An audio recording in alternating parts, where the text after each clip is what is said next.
Welcome back to Legally Judgy podcast. I'm Nicole. And I'm Alexa. Hey girl, summer vacay, what's up? Oh my God, truly summer vacation. Truly. I am back in college, it feels like, from visiting you in New York. My liver can't take it. I don't think we can be friends anymore. Yeah, we're definitely falling apart. I wanted to tell you that here and now. I felt like this was the most appropriate form to tell you we're no longer friends. I mean, in fairness, we really had a great couple days of Legally Judgy in New York City, but our bodies are definitely revolting. Yeah, so good that we didn't even take videos or pictures the way that we said that we would because we just got so excited in being together in New York, I think. But I think that's how it's supposed to be, right? Isn't like the thing that people say Just these days? in the moment? Like if you're living in the moment, you don't need to take pictures and Instagrams and things. That's what I've heard. We were least. definitely living in the moment. Yeah. And my body really felt that afterward when I got like 3 hours of sleep and my head felt like it was going to explode. I mean, I literally just drank for 4 days off the strength of one croissant. So yeah, I feel you. I hate you for that, by the way. And you're still repeating it. Yeah, because at one point I was like, hey, maybe you should eat. And you're like, no, I already had the croissant. And you kept saying that. And I kept telling you, stop saying it like you're obnoxiously French. You're American. Just say croissant. I had a croissant. And then you'd laugh and then you like skipped away. I was like, whatever. She's going to be hungover. That's your fault. I mean, I tried to save you. Yes, in fairness to you, I was hungover and then I just hair of my dog the way through that situation. You did. It was good. But it was a big celebration. So we should have, right? We were celebrating a lot of things. Me being on the East Coast. You had your wedding anniversary, which was cute. Yep. Because you didn't get to have the big reception you wanted last year because of COVID. Bring that up one more time. Thank you. It's a good thing because we celebrated. I know we did celebrate. I plan to keep celebrating, in all honesty. So stay tuned for more. You should celebrate every year. I will have to I don't know how I'm going to get through it. My voice is already shaking thinking about it. But New York was really fun, I have to say, because I hadn't been in like 10 years. And I certainly didn't do it the way that I did this time around, having, you as my personal tour guide. I mean, New York is a great fucking time in the summer. I feel like everybody's outside, especially, sadly with COVID, they've built all these like outdoor restaurants and bars and things. So you really got the best of all of it. Also, minus like the disgusting humidity and heat that we typically get on the East Coast during the summer. So you're welcome. Yeah. Okay. Well, to me, it was still humid. I'm not going to lie. I wasn't used to, well, it was weird because obviously being from SoCal, not used to it looking gloomy it being gloomy, but it's like 90 degrees was weird to me. Yeah. Fair. Actually, it didn't hit 90. I think it was in the 80s, but I remember stepping out and expecting it to be cold and it was really hot. Yeah. And I was very confused by that. That feels right. But New York was really fun otherwise. The karaokeing was probably a highlight. Yeah, I don't think that we necessarily need to karaoke on a Sunday at like 1 a.m. But yeah. Mm-hmm. So I hope everyone enjoys getting a little glimpse into what it's like to hang out with us in after hours. It's a good time. Party invite to come. Truly. Okay, well, summertime, like we said. So this is exciting. We got one more month. Well, the month of September, I should say, of us being on this little hiatus. But come October, I hope everybody's ready because it's back to Legally Judgy full time. We are back in full cycle. We have new episodes, new content, new stuff to post across the socials. We're going to crush it. I'm very, very excited. So what is the topic today? I'm kind of excited about this one. So I know that you did not completely watch Real Housewives of Salt Lake City, but today's episode is all about our girl Jen Shah, who was one of the stars of the first and only season at this point of Real Housewives of Salt Lake City, coming back for season 2 soon, though. So Jen, right, she was raised in Salt Lake City, Utah as a Mormon. Her family is Tongan, Hawaiian, and literally, to quote her, a little bit Chinese. Again, I just want to say that was a quote from her mouth. I did not say that. Just that is repeating. So her. Yeah. That sounds like her though. Because like you said, I haven't seen all of it, but I've seen enough of it. And that's a good way to describe her. Well, she just wants to be everything for everyone. So it's not surprising to me that she was definitely that person who did like a 23andMe and was like, I'm black. Part of my family's from Nigeria. And you were like, okay, maybe not. Oh, she has like 2% African continent and she now is like, I'm black? That's probably what a little bit Chinese is for her. It's probably like 2%. I see. Okay. We're not going to dive into that anymore. No. That's terrible. Go on. So to her credit, she openly kind of talks about in articles and like in interviews, et cetera, that there wasn't a lot of diversity in Salt Lake City growing up. So people actually did assume that she was black. And so she kind of felt like an outsider for most of her life. But I guess she chose to stay in that. Okay. So she ends up going It's to fair. the University of Utah in the early 90s, which is where she met her husband, Sharif Shah, who we'll call Coach Shah, because he's now a cornerbacks coach and special teams coordinator for the University of Utah's football team. Okay. Interesting. And then I read that after she got married, she actually converted to Islam because that's his religion, right? And she said that she learned about the historical mistreatment of blacks in the Mormon church, which Duh. I was going to let you. I think it takes a fucking scholar to figure that Surprising. out, but okay.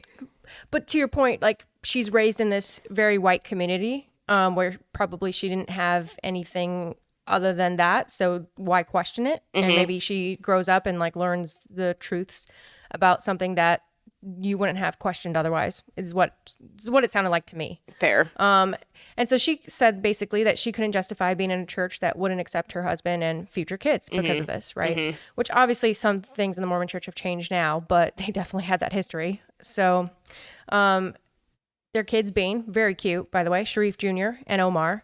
And it sounds like you get to see them sometimes, but they don't really seem interested. I did see snippets of her and her family, and she definitely struck me as one of those moms who probably off camera, like, get in the camera, get in the frame, come love me. She was definitely like a helicopter mom when it came to the show. Like every scene where she could get them involved, like whether they had like a sniffle or were coming back from like the fucking gas station, she was like, just come give me a hug, come give me a hug, make it seem like you really care. And it was just like a little uncomfy because they're kind of like adult men, so they probably had other things that they were trying to do with their day, but here they were on Real Housewives. I always get a little bit uncomfortable because obviously I do watch the other franchises, and again, I've caught some pieces and episodes of this one, but when the kids get involved and you can tell that they're camera shy, and you always wonder, okay, well, they're kids, they could be awkward, or also they're kids and they don't want to be on camera. Right. But the parents, like what we're saying is like, no, I want to have this image of a perfect family with my sons who love me and this great husband, and that was more of the vibe I got from her. You know who's the worst with that shit? Dorit on Real Housewives of Beverly Hills. There were like multiple seasons where she was definitely like bribing her kids to come be on camera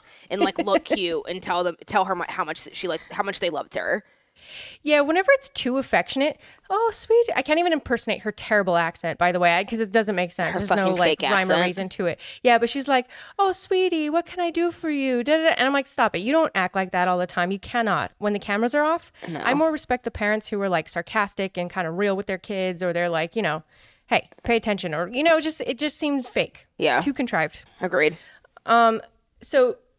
So her husband is a coach, like you said, right? For the football team at their alma mater.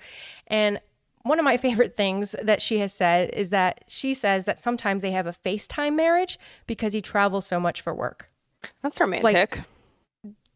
Yeah, but apparently she says it's fine. It's okay because she keeps herself busy. She has all these businesses and she's busy opening offices, which we're going to get to. Vague. Okay. What does that even mean? I right? do That open sounds offices in my free time. Yeah, if people are like, what do you do? I crunch numbers. Like how? No, don't ask. Don't ask. I'm opening offices. I'm crunching numbers. Da da da da. It just seems like a lot of nothing. Do we know what she might be doing out of said offices? Well, she is the CEO and founder of JXA Fashion, Shaw Beauty, and the Real Shaw Lashes. Okay. So fashion, beauty, and lashes is what it sounds like, right? From the names. That's what I would think. Not materialistic at all. But then she goes into detail, and she says marketing is the core of her 20-year business.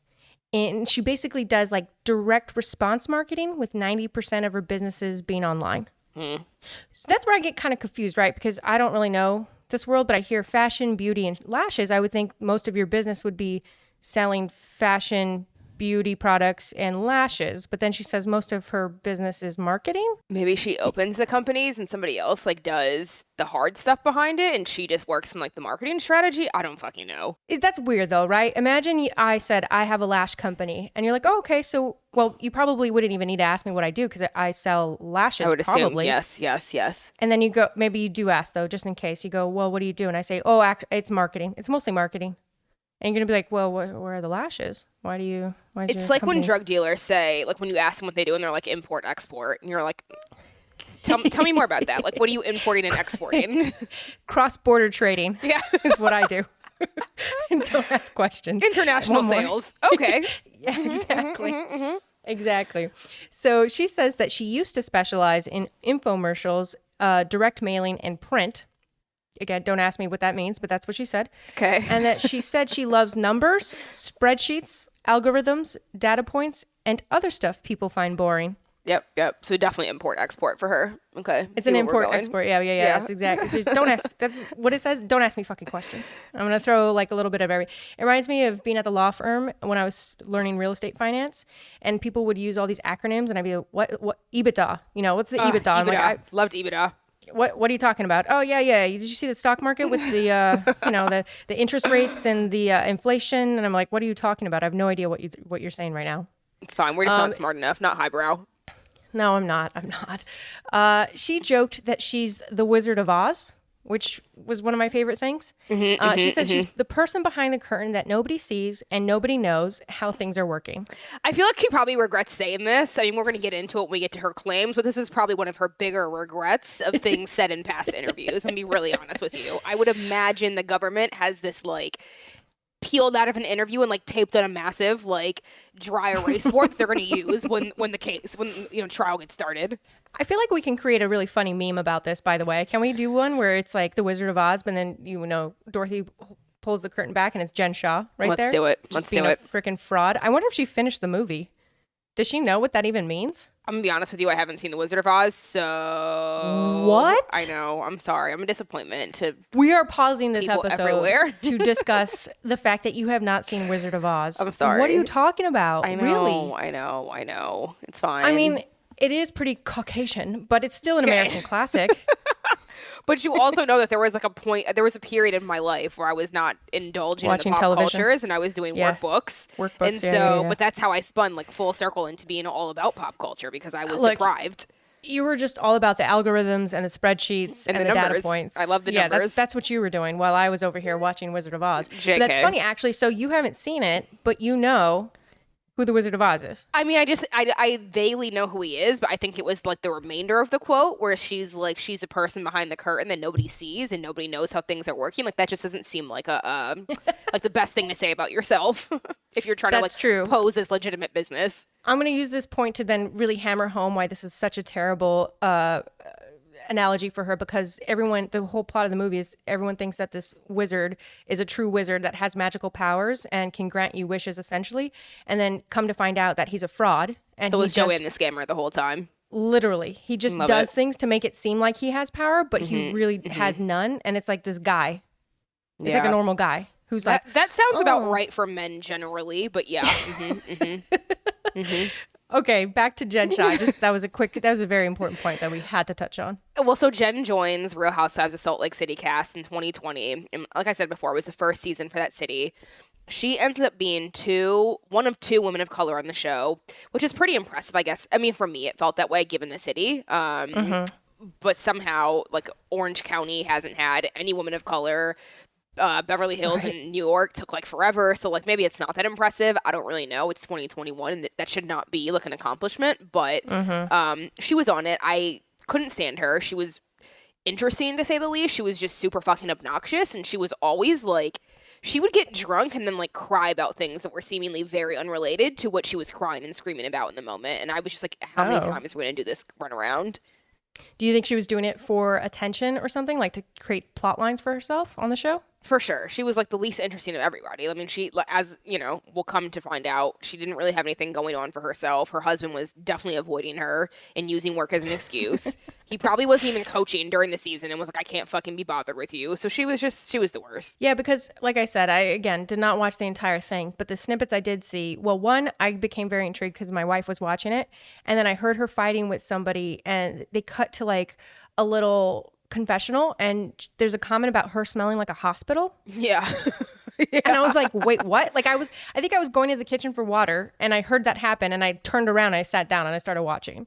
And so one of the other women on the cast, right, made a comment about how she smells like a hospital and that's why she doesn't want to hang out with her anymore. That was literally the drama that carried right? Jen for like the entire season. Like that happened in like episode 1 or 2 and she talked about it the entire fucking season. Oh, really? Okay. So she has to create plot lines for herself. Yeah. Is what we're saying here. Okay. And then the other thing I always love is the Shah ski chalet, which apparently was her super extravagant home. I looked into it. It's worth like 3.9 million and it's like over 9,000 square feet. And she was tried to present herself as like some big Gatsby was the impression I got. Like she's a party thrower. Like she has these lavish parties and they're so cool and it rich. Gave me and like blah. Airbnb vibes because the furniture was like not what you would expect it to be for a house of that magnitude, size, and like price point. And you would look at it and you're like, oh, this is like, I don't know, what's like the lowest IKEA hanging furniture or yes, something? Yes, it was just like not. It was not giving me opulence at all. It's like particle board coffee tables and stuff like that. Wasn't feeling it. Oh, see, and this all will come to make sense because it's always the people that boast in this way too, versus like Lisa Vanderpump, where you see her place and you're like, yeah, that's definitely worth tens of millions of dollars. Yeah, like you have a fucking swan in your entryway. I was gonna say, sis had like ponds and swans when you walked up, so like yes, that makes sense. Waterfalls. Like Dorit is out in the valley of Los Angeles pretending to live in Beverly Hills. God. So like, I can't with her. Once I truly realized that she was living in Encino, which look, no. Fine, if you want to live in Encino, but don't say you're in the Beverly Hills, Bel Air. And so for anybody who doesn't know, like in LA, the Valley is like where you go because you want more space and it's a little bit cheaper. Not to say it's cheap because it's still multi-million-dollar homes, but it's not pricey. It's not Beverly Hills. Nope. And she wants to make it seem like she is. So that's the Jen Shah. That's what we're saying here. Is that's how she came off. That's about right. But so on the show, she speaks quite candidly about being married to a black man and having 2 black sons, which I think was appropriate for the time because when it came out, it was around a lot of like, you know, the protests in the country happening around Black Lives Matter and, you know, black men dying. So I definitely did appreciate that bit of like context from her and her sons kind of talking about it. But the entire time, it was just really unclear to me how she got to Real Housewives status. As we said, you know, her husband's a college football coach. He reportedly was making about $490,000 in 219, which would have been right before the show, which is not nothing. Like, let me not act like that's. Did you just say 219? Like we're in the 1700s? The year 219? I say that? We got to keep this in. Why are you speaking like we're peasants in the 1600s? The year was year of our Lord, 1634. I'm dying. Sorry, you were on but I had to stop you. So sorry. In 2019, the year 2019. So in the year 2019, her husband was making approximately or reportedly $490,000, which is like, it's not nothing, right? It's definitely more than I am making, but certainly, again, I think like the women and the people on the Real Housewives are usually like, they usually tote themselves as like millionaires and their husbands are billionaires and blah, blah, blah, blah, blah, blah. So like unclear really what her stream into the show was. Nicole, she has 20 years of data points, algorithm, numbers, Excel sheet filling in experience. So she's worth cajillions. Mm-hmm. Naturally. She's the Wizard of Oz. Okay? Yeah. Apparently on the show, she was often surrounded by a group she referred to as the Shaw Squad, which included several assistants, including her first assistant. It sounds like the military, like first captain. Is that like she runs like a tight ship, huh? Yeah, it's like below deck. Okay. First assistant, Stuart Smith. We got to remember that name, people. It's going to come back. And apparently she was so successful, she even allegedly had to add 3 assistants during the pandemic to help her out. Can I just say this? I would say, okay, so first of all, the dynamic that she had with her assistants on the show was always very weird because they would just like drive her around and like have like a little Ziploc of carrots or like crackers for her to eat as they took her places, basically like a mom. It was like a soccer mom car, or she was like screaming at them. So I would definitely stay tuned for some employee like harassment allegations. That's so interesting. If the drama that we get into unfolds the way that I think it will. This is a bit reminiscent of Erica Jane's like glam squad that she like had to, like when you have to roll with entourage, I just feel like unless you're Beyonce and Jay-Z, you are definitely fronting here. Like I can't really believe it. Cause like how many truly rich people would need like 6 people to feed them carrot sticks? 3 assistants just for her to sit at home while her husband coached a football team. This is too much. I can't take it. Okay. Go on. Well, so the season ends. We won't give anything away because I do think like people are probably going to want to go back and watch it given everything we're about to get into. But like I said before, her biggest drama really ended up being her issues with the black woman in the cast who said she smelled like the hospital and was allegedly talking shit about Jen and her family. But so on the reunion, Andy Cohen asks what she does for work, and she says she works in, again, direct response for marketing, and in quotes, that her platform helps people acquire customers. So when you're shopping online or on the internet and something pops up, we have the algorithm behind why you're getting served that ad. Okay. Again, one of the things that she may regret. I don't know. We'll come back to it. So the next we hear about or from Jen is on March 30th of 2021. And so while she's on her way to film an episode for season 2 of Real Housewives, she gets arrested for her involvement in a possible telemarketing scheme. So the arrest was quite fucking messy if you ask me. So I guess right before they came to arrest her, the police called her up, and she thought it had to do with a protection order that she'd filed against the man who victimized her in New York. It's still not clear to me, like, why they were calling her. I mean, maybe it was just to, like, pinpoint her location or to make sure. Right. I don't know. Usually police don't like call the people they're about to arrest, right? To be like, hey, are you free? Heads so up. it's really not clear to me, like, why they called her. Want to make sure you're not busy because we have to take you into jail. We're stopping by in a couple minutes. Don't ask what for. Yeah.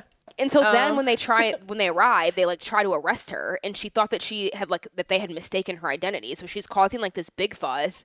She allegedly didn't understand what was happening, so she ends up waiving her Miranda rights to try and get the cops to explain to her like what's going on and why they're there. Yeah. Don't do that. I mean, that's what she says, right? This is we should she's claiming she was so discombobulated and confused that no one would explain to her what was happening. So her reasoning was, I'm going to waive my Miranda rights so they'll tell me, which is not how it works, people. Just all of our listeners know that.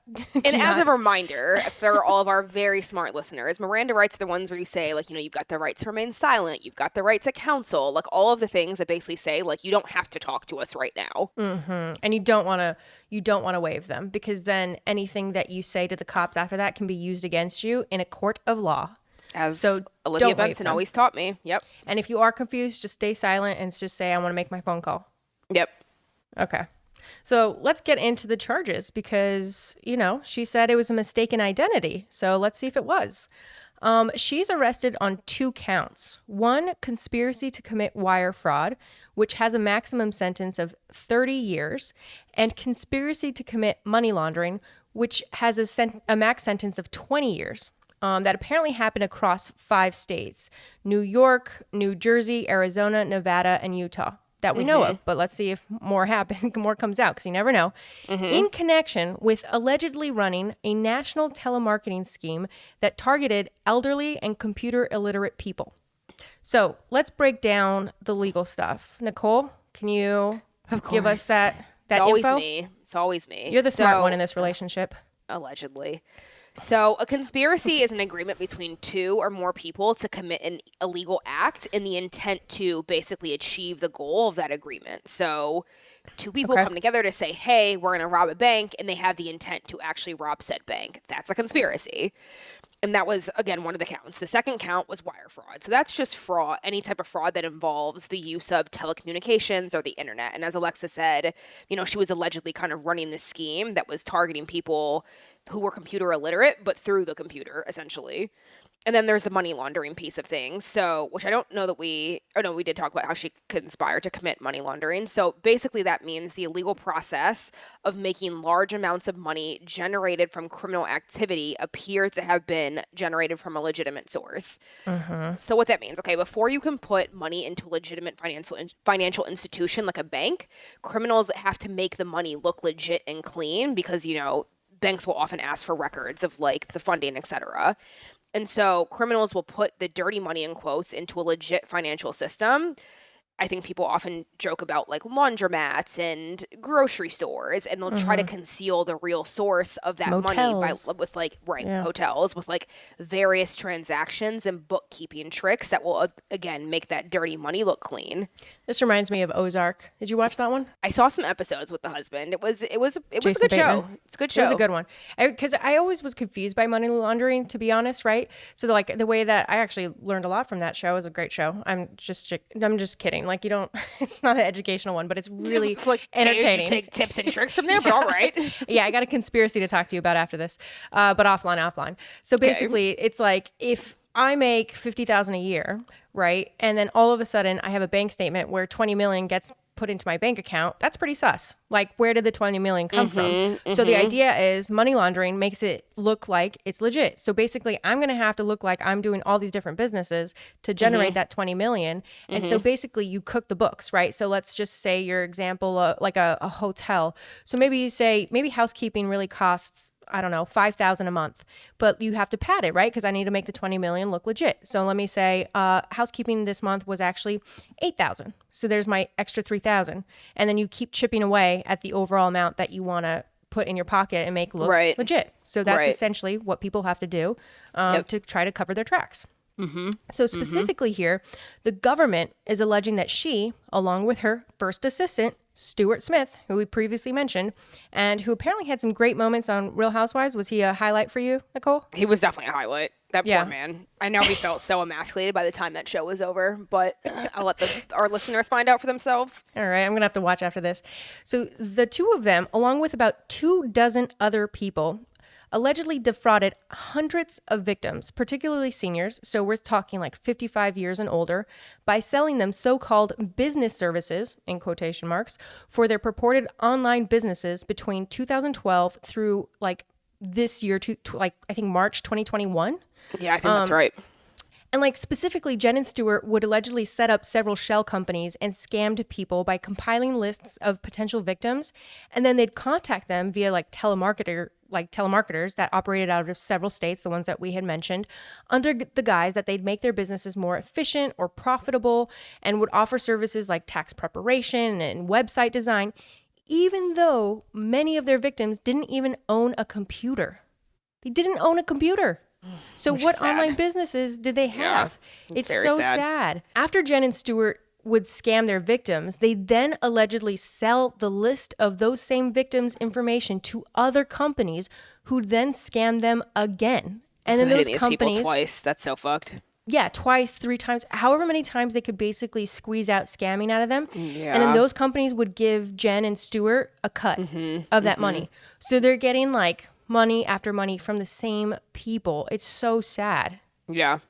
And the government it even ends up basically alleging that Jen and Stuart had more of a hand in how these other companies scammed the people by choosing like which products these companies could sell and how much they could charge. And so basically like I'm not going to say that they were the ringleaders because I don't think that we've gotten that level of information yet, but it definitely seemed like they took more of a role in this continuous scamming system than other people may have. And so then after they take the cut, like Alexa said, they end up sending their money off to offshore bank accounts that they can then launder the money through these shell companies and fake names and multiple accounts and different financial institutions so they could, again, kind of clean that money up before putting it into like more legitimate institutions. And so allegedly one of the shell companies alone made $5 million from scamming these people. So sad. It's so sad. It's a lot of money. It's a lot of money for people who like are older and people who don't even know how to use computers, but are somehow being scammed into things that require them to use computers. Exactly. And I read too that there was like, I think it was a mix of like, let me sell you business services that we obviously never even delivered on, or let me tell you about this great like online business you can invest in, right? It was just like anything to get money out of them for nothing in return, essentially. Yeah. So I guess after they get caught doing all this stuff, or allegedly get caught, because, the trial has yet to fully unfold, the prosecutors from New York and these other places write a letter to the judge, basically ranking 24 defendants from the least culpable to the most culpable. Culpable meaning who's like, in theory, the most guilty or who had like the most kind of stake in what was happening. And so 6 of these people were included in the tier A group. And this was the group that was considered the most culpable because they may have come up with the scheme and who had the heaviest charges or like punishment that would be brought against them. And so interestingly enough, Jen and Stuart were included in tier A, with Jen topping the list. And this is in part because they allegedly they being Jen and Stuart continued to scam people even after the criminal charges were initially brought against them. And I don't think it helps that, like, listen, we don't know how much of this is true yet, right? Because the trial is things are still unfolding, evidence is still coming out, but I really don't think it helped that she spent the entire season that she was on Real Housewives, as well as on all of her social media after, bragging about like how much money she has and like the lavish lifestyle that she's living in, all of this stuff, especially knowing that her husband's salary is public information. Right. Exactly. And she's touting her businesses, but like, come on. Like, Yeah. you know what blew my mind? I mean, so many aspects of this does. And I know that we're going to get a lot more information as things unfold, right? Because this is very early on. So we don't have as many examples yet, but we'll definitely will come up, I'm sure, with an updates episode. But already the fact that they were still doing it after the charges were brought against them blows my mind, because you would want to think that they would lay low, like, oh shit, they're on to us, let's stop, unless she thought that this was legit, which I cannot believe that she thought that if this is what was happening, that this was legit. Because I do wonder, maybe she thought that, I wonder if part of her defense, and we don't know yet, right, because there hasn't been that filing yet publicly made, that if one, I think, well, we'll get into it a bit, but I'm wondering if she's going to say like something like, oh, well, I thought we were going to deliver on these services, right? Because that's the whole thing, is that they contracted for this and got nothing in return. Because then it could be an argument of like, oh, well, we were going to deliver, or maybe they just had shit products, but we're going to return the money. I don't know. It's crazy. It's crazy to me when people scam to this level and think that they're going to get away with it. Yeah. Is my point here. For sure. I'm jumping a little bit ahead, but it just really bothers me when people take advantage of just other people, especially that old, when you're like, they're working to retire and now you just messed up the rest of their lives. Yeah, agreed. Oh, okay, sorry. So March 31st, she has a virtual hearing, right? Because of COVID. So courtrooms are and court processes are happening online. It basically devolves into pure chaos because of Skype issues. Which legally Judgy kind of feels already, because, trying to record podcasts remotely with just two people is already a feat. So in large part, the chaos is caused because so many people join the Skype meeting. 253 people to be exact. They tune in to hear about this court hearing. Fun fact, first of the episode, I'm sorry I couldn't give our listeners one sooner, but here we are. 15 minutes before the hearing was supposed to start, a toilet was audibly flushed. So that tells you how legit this proceeding is looking, right? And then apparently moments later, Real Housewives fans are on the line talking and gossiping about Jen and the charges. My thing is, like, why would they do this on Skype? Like, out of all of the video platforms to use, I don't even think you can mute other people on Skype. So, like, whose dumbass idea was that? I don't know. I don't know if it was the funds because Skype is free, but like use Zoom, because Zoom you can mute people, right? I'm not familiar with Skype enough to know, but like, yes. Are we that broke as a nation that our court systems are using Skype these days? Utah, this little court, you got to do better, guys. You got to do better here. So, I mean, obviously the judge realized this and he ended up rescheduling the hearing for April 2nd. But I mean, just come on. Like, Real Housewives fans really being like, so did you see that last episode with Jen? Because now we know it's bullshit. Like, imagine. So April 2nd, Jen and Stuart plead not guilty. Shocking. I know. Unsurprising. Yep. And Nicole, I feel like I want you to talk about this because I feel like you're a little bit more of a litigator than I am. But like, tell us about like bonds, because I'm confused by it. Okay, so when they plead not guilty, they also ask to be let out of jail, right? Because, she's so lavish, she can't sit in a jail. Yuck. And so the court sets a $1 million bond, which has to be backed by $250,000 in cash or property, meaning that she would have to pay $250,000. And so just to break these things down, so a bond is basically a promise to return for your trial, or you have to pay that full amount. So again, here, the bond is $1 million. So the court is basically saying, we've got a $1 million bond. You have to promise that you're going to come back to see this thing out, or you're going to have to pay $1 million via cash, property, whatever the case is. Mm-hmm. Now, on the other hand, bail, which people use interchangeably, which is really not correct. Bail is something completely separate. And so that's a monetary amount that you can pay to be released while you await trial. Mm-hmm. And so again, refresher here, the court says that she has to pay $250,000 for the bail. So her team actually initially tries to say that $250,000 is excessive here since she doesn't own her house, the Shah Ski Chalet, which is shocking. Shocking, of course. She doesn't own the Airbnb that she's renting? That she's acting like is the castle of her dreams and she has all of her parties at. Yeah. But they also go on to say that she doesn't own any property and she isn't a flight risk. But clearly the court ultimately doesn't buy it since they make her pay up. Fun fact alert. Naturally. Go ahead. Jen had to fill out a personal statement of net worth, and the judge himself said she filled in $0 and thought that this was highly unlikely. So I feel like this is informing his decision to be like, what do you mean you're not a flight risk? You definitely have you money. could literally just go to her Instagram and see like all of the like purses and coats and things that she posts, and like any reasonable human being could deduce that her whatever value she has is more than a $0. While I think morally she's worth zero, she's definitely got some material items. Dang, zing. Morally, she's worth zero. That was a good one, girl. I have to give you. You're welcome. I'm going to tip my hat to you. But that's right. And that's why we do have these bonds, right? Because people can be flight risks. So if somebody isn't a flight risk, if it looks like they don't have the means to get out of the country or escape the court's jurisdiction, then maybe they will not even have an amount. Maybe it'll be much lower. You could be like $100, $1,000. So really what this means to us is, yeah, you are a flight risk. You can definitely get out of town. You have the means to get out of here. And that's what the judge is saying is, don't say you have $0 and that therefore you're not going to leave. Like, come on. Right. Stop that. So she ends up paying cash, right? Which I'm surprised. Yep. Like, where did she get that cash from? She said she had For $0. somebody who had $0. I'm very confused. Can you explain that to me, Nicole? No, I cannot. Okay. Just amazing. She really is the Wizard of Oz. She just created $250,000 out of nothing. Out of nothing. She's probably selling croissants. Oh, God. You and the croissants. God, now I can't even look at a croissant ever the same. And I get mine from Costco. Those Kirkland croissants are delicious. They're pretty good. Yeah. But imagine if I walked into Costco and I was like, well, your croissants. They'd be like, get out of here. You're getting a freaking Kirkland croissant. Go on. Anyway, Stewart secured his bail with his Utah home. So that was impressive that he actually owns more than she does. I thought, wow, good for you. Maybe you were the ringleader or something, or you're taking a cut a little larger than Jen. I don't know. I don't know what happened.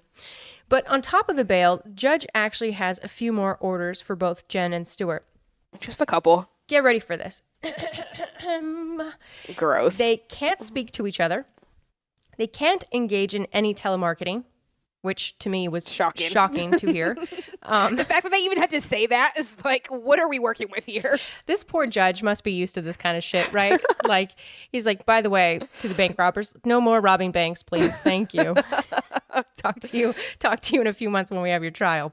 They can't speak to any of the alleged victims, witnesses, or co-defendants, because remember, everybody, there's like 24 other people involved in this scheme. They should not use drugs or drink excessively. They can't leave Utah unless they're coming to New York or D.C. for court appearances and attorney meetings.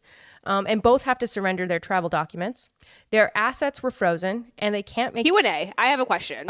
If you have to... I just... Maybe you don't know the answer to this, but I would love to know. Okay. If you have to surrender all your travel documents, but you can travel to New York and D.C. from Utah, do you have, like, basically, like, a permission slip from the judge that you, like... present to TSA and you're like, hey, my judge said I can travel. I know I don't have an ID or a passport. An intrastate passport from Utah to New York or Utah to DC? I hope it says like judge's permission slip. Yeah, that's a good question though. I assume your passport for any international travel would be automatically revoked. And then I guess you can only go domestically, but I wonder how that works. I don't know. Maybe she has like her face. You know what I think it is? I think she has her face plastered on posters at all airports. And they say, if you see this woman, don't let her on a plane unless she's headed toward New York or DC. I'm sure she's the biggest concern, but that's, go ahead. That's what I think that is. So you're welcome for answering your question. So I'm going to go back over the last one I was saying. So their assets are frozen. They can't make purchases over $10,000 unless it's for legal fees. Which again, she has $0, so don't worry about that, guys. She can't. They're requiring her to continue therapy at an addiction center since she's been going to since her dad died. So I guess that's good. And she's been banned from using credit cards or opening lines of credit without permission. But go on. Important note: the judge does allow Jen to keep filming The Real Housewives. I mean, she's got to make the money to pay back the victims, right? Her and Erica. Yeah. Her and Erica G. Just cranking out those episodes, trying to pay those people back. Andy's just taking the money and delivering it back to the victims at this point. Andy's like, a fucking bitches. Personally dropping off checks himself. Yeah. So once she's out, Jen later on claims that the prosecutors are picking on her because she's on The Real Housewives of Salt Lake City and that they're trying to make an example of her because she's famous. What do you think of this? I mean, I think, sis, like, you literally just spent an entire season talking about, like, how rich you are and vaguely alluding to, like, what businesses you're into. So, like, you're kind of asking for it. Also, similar to Erica Girardi, like, you bitches can't be on TV talking about how rich you are, and then when it comes out that people are being frauded, you're like, who, me? Yeah. How could you? You guys are just being mean to me. Stop. Stop bullying. Which is basically, the government was like, shut up. But, you know, they didn't say that exactly. They just said that it's ridiculous. They're doing this because they believe she's a criminal. And might I add that I would argue she's not even famous. She's definitely not famous. Not everybody even is aware of all the Real Housewives franchises, let me say. True, and even if you are, I don't think many people are watching Salt Lake. And I would be surprised about how many of our listeners, even right now, knew who Jen Shah was or watched this season. I'm just going to say it. You're welcome, guys. Yeah, you're welcome. So take us to June. Oh, man. So in June, Jen has a hearing and her team files a pretrial motion, which is literally just like they're asking the court for something before the official trial starts. And so they're asking the judge to have the government's case dropped and to suppress her basically statements that she made after she was arrested when she waived her Miranda rights, along with suppressing certain evidence. And so her lawyers file paperwork saying that the case isn't clear and that the charges are generally very vague, which I'm not really sure how they're getting that because I feel quite confident what these charges mean. Clear. And I Conspiracy. read about it for a couple days, but fraud. Yeah. And they say that they don't have enough, that the government doesn't have enough evidence or information to proceed. However, on the other hand, the prosecutors apparently turned over more than 1 million documents and electronic devices with even more documentation backing up their claims. But the defense basically says, I guess it's no longer too vague, but now it's just impossible to decipher the contents and the claims in time for trial to start. Correct. I think it was like 1.2 million documents. And so the defense moved from like, it's too vague. And now they're like, it's too much. It's just too much for us. We can't look at 1.2 million documents. So that's unfair. Right. Because, and we should say that this kind of happens sometimes when you go to trial during discovery, there will be what's called data dumps. So people will try to overwhelm you with legal expenses because let's say you're on trial, something like this, you need a lot of evidence. So you know what? Maybe a strategy, it's not good, but it's a strategy. I'm going to give them so many documents that, yeah, maybe my incriminating stuff will be in those documents, but if I give them like 5 million documents, they might not be able to even find it. And if they can't find it, then their arguments are going to fail at trial. And because you need to be able to afford enough counsel, right? Your legal team has to be big enough to be able to have the manpower to even go through those documents. And so that's what I think might be happening, especially if she's worth $0, then she probably can't afford a big enough legal team to go through that. Now, obviously, it doesn't absolve her of fault, and it doesn't mean that trial won't continue to proceed.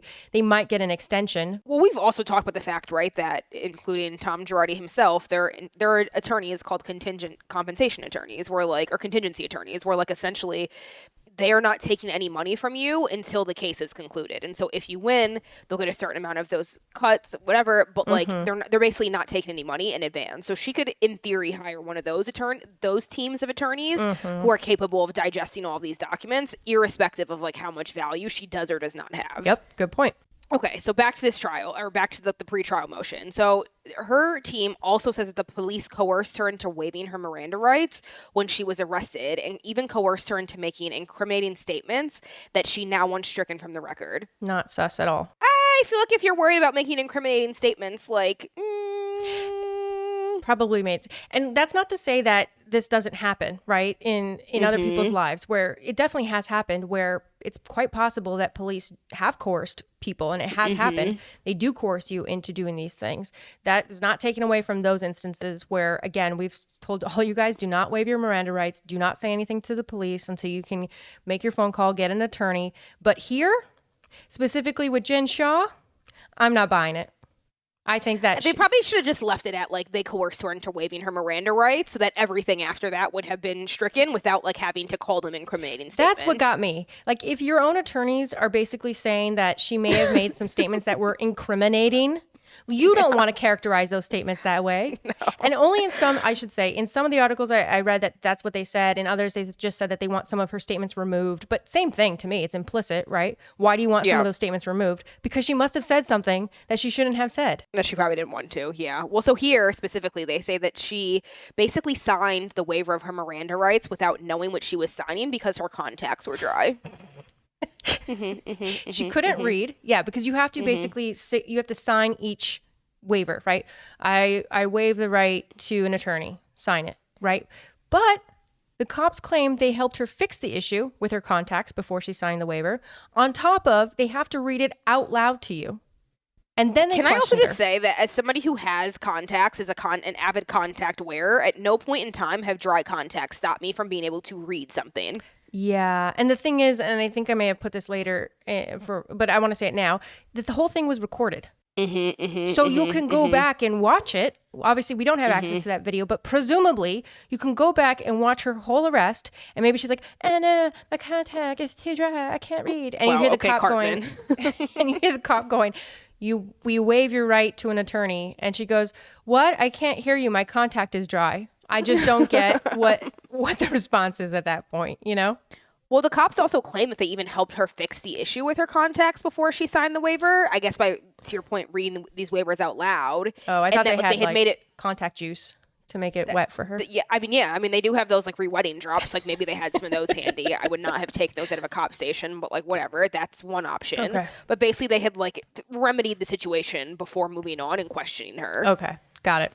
So they also take issue with the fact, they being her attorneys, that she wasn't provided with a list of the victim's name. Is that a normal expectation? Like, do you normally get provided, especially like in a case of this magnitude and this many people? Would they normally provide you with a list of your victims' names? Like, what would you even do with that information? Go back and harass them? Yeah, like, do I remember Betty June? Betty June. I don't know. Maybe they want, like, I guess what? Maybe you want to be able to go question them. Maybe they're thinking, let's say that these were legit customers, right? If I'm her attorneys, I'm going to want as much information as possible, I guess, right? Let's give them the benefit of the doubt. And so you have client lists. So Jen's argument might be, yeah, we worked with these people, but we provided legitimate services. So maybe she wants to go back through her records, her business records, to be like, oh, Betty June on April 2nd ordered, I don't know, tax preparation services. Well, yeah, of course. And here's the evidence that we gave her tax preparation services. But to your point, I don't think any of that actually happened. So I don't think that they'd actually be able to do anything with it. But that might be the reason why. So I think that they're just trying to find any technicality to get more time or to get charges dismissed or what. And how did that go for them? Did it work out? Tell the people. Well, come August, all of her motions were denied. I'm sure that shocks everybody.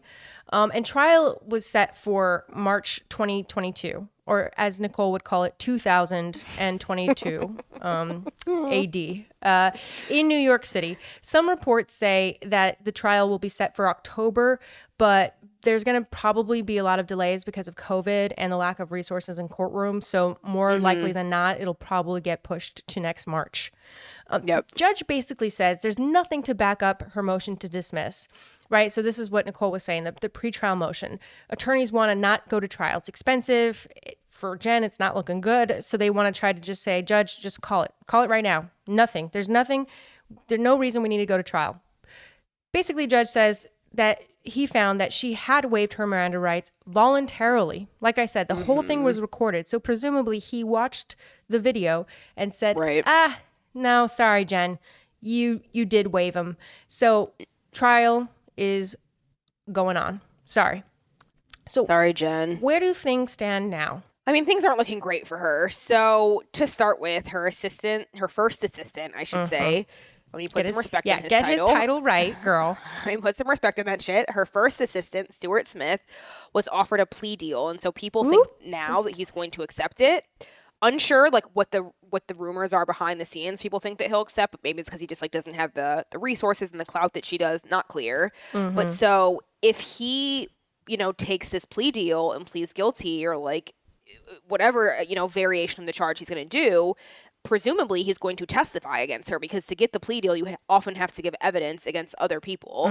So she might now be considering snitching too to get herself out of whatever shit he's going to get her into. This is not looking good. So that's one piece of things. It's not looking great. On the other side of things, she had this high-powered legal team from a really big law firm that's pretty prominent. this team leaves her essentially, and so she has to scale down to a smaller practitioner. People are speculating that's because she couldn't afford the better and bigger team. So ouch. Ultimately, like, going from a high-powered, like, experienced team to one practitioner is probably not going to be great for your legal success. Oh no, it's so bad.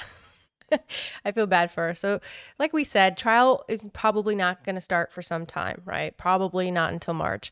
So, some of the people who were indicted, because remember, there were like 2 people involved in the lower tiers, because again, remember, they got ranked from most culpable to least culpable. So, some of the people that were ranked in the lower tiers of the scheme have already been sentenced to time in jail, ranging from 1 year to 87 months. So, not looking good. If I'm Jen, actually, I understand why Stewart probably took that plea deal, because you see that and you're like, okay, people are going down. They have this evidence against me. Let me see what I can do to mitigate the charges against me and my prison time. Yeah. And it's unclear if she and her husband are still together, right? They've been pretty MIA, given how much she was always like touting him and showing him off, and her and the family. I couldn't find anything from before June. Yeah, I mean, he was very much so all over her Instagram and like a lot of posts. I mean, I don't know if they were doing like videos together or what, but I went back to their Instagram to check, and like within the past like recent 4, she still had him, but then she hasn't posted since then, which, Erica G maybe should take some notes, maybe stop being so active on social media once you're being sued or once you're having legal issues like this. But she's been very quiet. He hasn't really come out and released any statements in support of her. So it's a bit odd for me. It's not looking good. That's all I'm going to say. And then I want to mention, I have a couple favorite parts. This reminds me of like the beginning episodes of Legal Judgy, where I would call it my favorite parts. This is literally how I feel though. So as of May 13th, she's on Cameo. So for the low price of $99, Miss Jen the Scammer Shah can wish you a happy birthday. And I went and checked out her Cameo, and I have to say, Nicole, I don't know if you've seen it. Have you? I have not. Okay. So she has, and I know you'll understand me, girl. She's sitting on a chair and she has like a bedazzled microphone and she's speaking, but it's clear that the microphone isn't a real microphone. And she's saying that she's there to wish anyone, a happy birthday or congratulations. So again, people, if you want to support Jen the Scammer Shaw, you can go pay $99 and get a shout out from her. My other favorite thing is that we should pay for a joint one with her and Rudy Giuliani. Oh, do you think we could get a discount from them? I think we could. We could negotiate them down. We could get a 2-for-1 special? Yeah, why not? That makes sense. I feel like they'd really get along. The other thing, besties for life. The other thing I really thought that you would appreciate, if you hadn't seen this already, was apparently her cousin on June 1st organized a $2.5 million GoFundMe campaign to raise fees for her legal team. Oh my God. So she said that that is insane. The cousin claimed that they had already spent $138,000 in legal fees, and that they were just now asking for 10,000 caring souls to donate $250. That's it. Rightfully, though, this outraged a lot of people, and the campaign was shortly deleted. Shocking. I can't believe that people would be outraged by a woman who is purported to be a millionaire asking all of her fans for $250 each in a pandemic, but okay. I donated a couple thousand. I've yet to hear back from her with a single thank you, so I'm feeling a little rubbed the wrong way. Wow, sorry, friend. So, I mean, luckily, Jen is not the first Real Housewives star who's had legal woes. Luckily? Her co-star, Mary Cosby, luckily. I mean, she can at least turn to her Real Housewives, mates for advice and caring. I love it. So shady. Her co-star, Mary Cosby, was charged in August with contributing to the delinquency of a minor and providing shelter to a runaway. This is all alleged. Who knows, like, what the facts are behind the story? A lot hasn't come out. Mm-hmm. But then again, she's obviously, in good company with Teresa Giudice, who had tax evasion, Erica Girardi, obviously no need to even start digging into that. Mm-hmm. Dorit, who's a fucking fraud. So hopefully she's got, like, a good team of support around her. And the next season of Real Housewives of Salt Lake City starts in November. We will obviously be tracking both the case and the season for updates and generally tuning in for all the tea. So love it. We will keep you guys posted as we hear and learn more. Oh, I love it. I love it all. I mean, I don't love what she did, but it's just this is just crazy to me. What these women continue to do. No, she's a horrible person. As if agreed. Yeah, as if it's not going to catch up to them. Do we even need a summary? Basically, she's a scammer. I know, allegedly, I should say. Nope, she is Joanne. It's not looking. She is Joanne is Jen, and Jen is Joanne. All right. So what advice do you have for our listeners? I would say if you're a scammer, probably don't have a lot of quotes about scamming in the reality show that you're on and all of the interviews that you're doing around said show. That's a good one. I like it. Yeah, mine's kind of similar. I'm gonna say that if you are scamming a bunch of people or are fraud in any way, probably don't go on a reality TV show where you parade around your supposed wealth in quotation marks, and basically put the target on your own back. And then when you get caught, say that it's only being done to you because you're so famous. I mean, get over yourselves, please. Just that feels fair. Yeah. That feels fair. Idiots. Good one. Thank you. All right. Well, as always, people, go tell your family, your friends, your pets that speak English or whatever language that they can use to communicate with other people to go listen to us, check us out, and then drop us a 5-star rating and leave a review on Apple Podcasts because we need it, to be honest. We're desperate. So just help us, help us. All right. Thanks for tuning in to today's episode of Legally Judgy. We hope you enjoyed listening to us talk as much as we love the sound of our own voices. If you did, please subscribe, rate, and leave us a review. Also, feel free to connect with us on our socials at Legally Judgy. Until next time. Bye.